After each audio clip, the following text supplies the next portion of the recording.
ভোরের নরম আলো ধীরে ধীরে ছোট্ট গ্রামটিকে জাগিয়ে তোলে। চারপাশে নিস্তব্ধতা, শুধু হালকা বাতাসের ছোঁয়া। একটি ময়ূর শান্তভাবে দেয়ালের উপর দাঁড়িয়ে থাকে। সূর্যের আলো ছুতেই ধীরে ধীরে তার রঙিন পাখা মেলে ধরে। গ্রামের সরু পথগুলো আলোর স্পর্শে উজ্জ্বল হয়ে ওঠে। সবকিছু যেন ধীরে ধীরে জীবন্ত হয়ে উঠছে।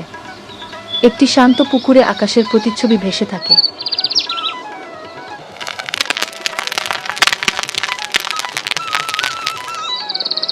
গ্রামের এক মালি ধীরে ধীরে পথ ধরে হাঁটে। তার ঝুড়িতে ছোট ছোট ফুল গাছ। প্রতিটি বাড়ির সামনে থেমে সে যত্ন করে একটি করে টব রেখে যায়।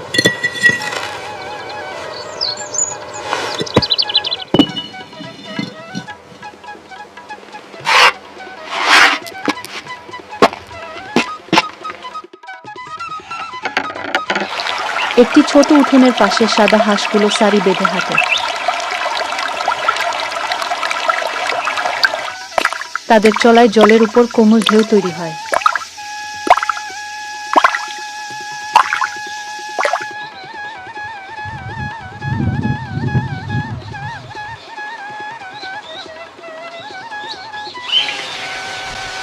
এই সময় হাসি ঘর থেকে বাইরে আসে। তার চলাফেরা ধীর, শান্ত, স্বাভাবিক। সে ধীরে ধীরে বাগানের দিকে এগিয়ে যায়।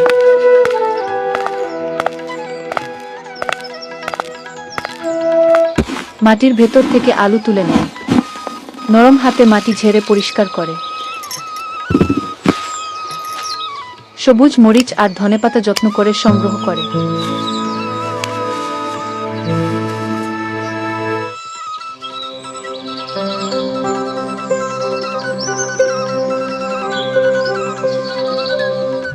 রান্নাঘরের ভেতরে চুলা প্রস্তুত হয়ে থাকে।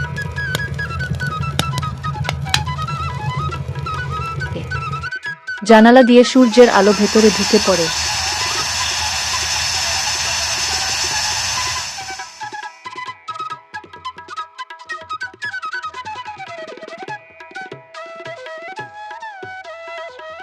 অন্যদিকে শিশির গ্রামের পথে হাঁটতে থাকে।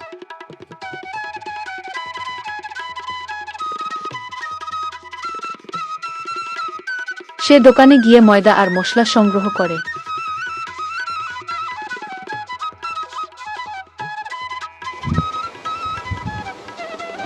এদিকে হাসি সবজি ধুতে শুরু করে।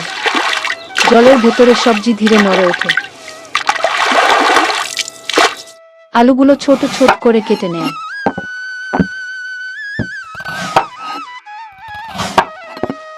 মশলার সাথে সবজি ধীরে ধীরে মিশিয়ে নেয়।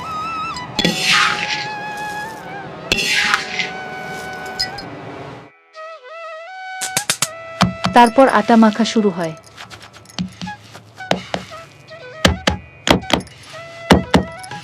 আস্তে আস্তে সমোসার আকার তৈরি করা হয়।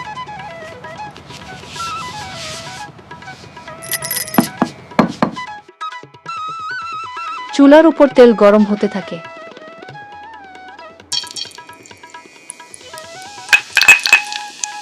একটি করে সমোসা তেলের মধ্যে রাখা হয়।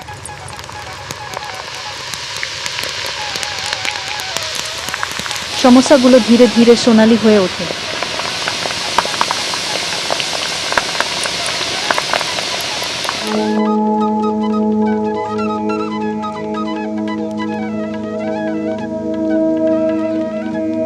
এই সময় শিশির বাড়িতে ফিরে আসে।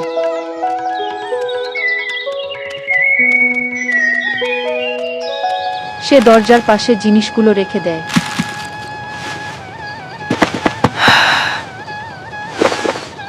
সমোসাগুলো তেল থেকে তুলে প্লেটে রাখা হয়।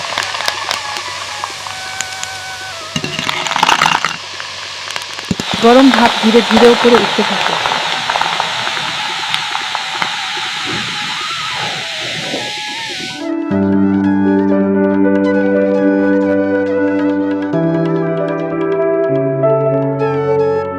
সব কাজ শেষ হলে হাসি ও শিশির বাইরে বসে। ধীরে ধীরে তারা সমোসা খেতে শুরু করে। চারপাশে শান্ত পরিবেশ। গ্রামের দিনটি ধীরে এগিয়ে চলে, একটি শান্ত স্বস্তিদায়ক অনুভূতি থেকে যায়।